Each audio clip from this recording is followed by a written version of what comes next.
du Père et du Fils et du Saint-Esprit. Le travail de la grâce divine en nous, ce travail secret, mais que Dieu veut à chaque instant et dont nous n'avons pas conscience.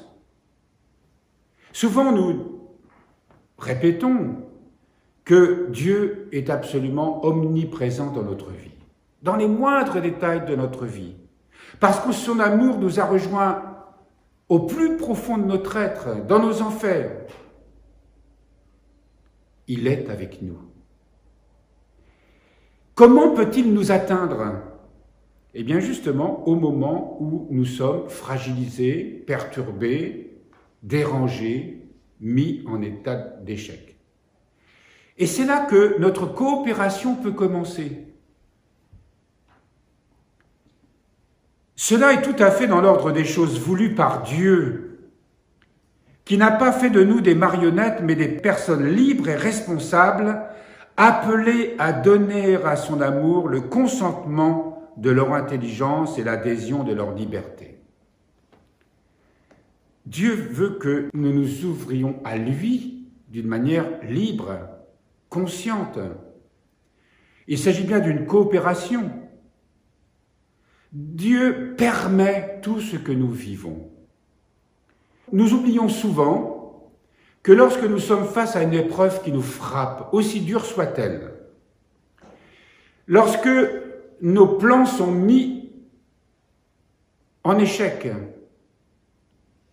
et que peut-être même nous sommes en face d'une mort inéluctable, il n'en demeure pas moins que nous devons, dans notre foi, penser que Dieu est présent. Que Dieu est présent et qu'il permet ce que nous vivons. Voyez, nous répétons souvent ces derniers temps la peur, et la peur qui est entretenue à propos de cette épidémie. La peur produit des tas de conséquences négatives, y compris sur le plan de la santé. Il est légitime d'avoir peur, il est légitime d'être angoissé, il est légitime de se sentir fragilisé, de souffrir.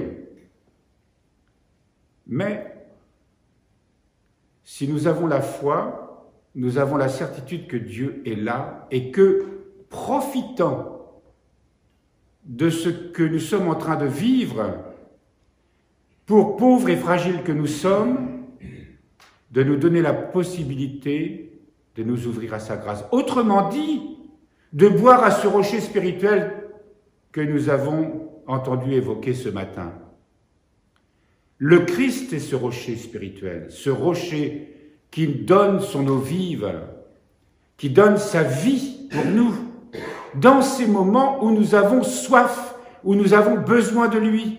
Il faut que cette soif soit aiguisée.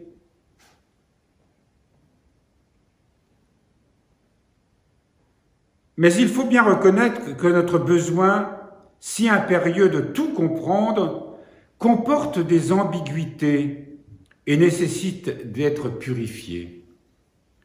En effet, le désir de comprendre peut être inspiré par des motivations plus ou moins conscientes qui ne sont pas toujours justes. Il y a un désir de comprendre qui est soif de connaître la vérité pour l'accueillir et y conformer sa vie, ce qui est absolument légitime. Mais il y a aussi un désir de comprendre qui est volonté de puissance. Comprendre, c'est dominer, saisir, être le maître de la situation. Tout ce qu'il y a ainsi en nous de désir de domination, d'instinct de propriété, peut alimenter inconsciemment le besoin de comprendre. Le refus, par exemple, de subir une situation. Et nous avons dit précédemment combien la souffrance pouvait devenir insupportable parce que justement on la refuse. Mais il y a derrière tout ça, évidemment, cette tentation permanente qui appartient à notre nature, de vouloir comprendre, de vouloir maîtriser. Bref, nous ne savons pas lâcher. Lâcher pour s'ouvrir à un autre que nous, qu'il va nous inspirer, nous guider. Et le combat, justement, et notre souffrance secrète, spirituelle, c'est d'accepter de lâcher. Et nous voyons combien la chair résiste à l'esprit. Ce dernier peut aussi provenir d'une autre source qui, elle non plus, n'est pas pure, notre fond d'insécurité. Comprendre, c'est se rassurer, se sécuriser par le sentiment que, puisqu'on a compris, on sera en mesure de contrôler la situation. Mais c'est une sécurité humaine, fragile, décevante, qui pourra toujours être mise en échec un jour ou l'autre.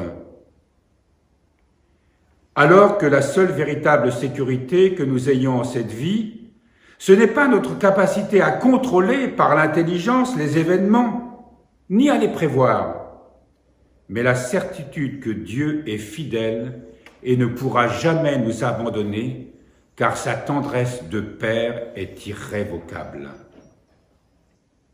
On ne peut pas connaître la providence divine, bénéficier de la providence divine tant qu'on voudra tout contrôler, d'une manière ou d'une autre. La providence divine, il y a dans ce qu'on appelle les fioretti, plein d'exemples où, quand on parle des fioretti, c'est les petites fleurs, c'est un mot italien, les fioretti de Saint François par exemple, où on voit l'intervention de la providence divine qui se manifeste sous... Ce sont de véritables miracles. Et nous en avons connu ici quelques-uns. Et il est bon dans notre vie de ne plus pouvoir maîtriser les choses. Il est bon dans notre vie d'être dépossédé des choses, dépossédé de notre pouvoir justement à vouloir tout contrôler, tout connaître, tout savoir. Et tant que nous serons dans cet état d'esprit, nous aurons des aspirations nobles, grandes, nous ferons des choses, mais quelque chose en nous sera un grand obstacle et ne nous permettra pas d'entrer dans ce mystère, dans ce chemin qui n'est que révélation de la vraie connaissance et qui échappe justement à ceux qui veulent comprendre, contrôler.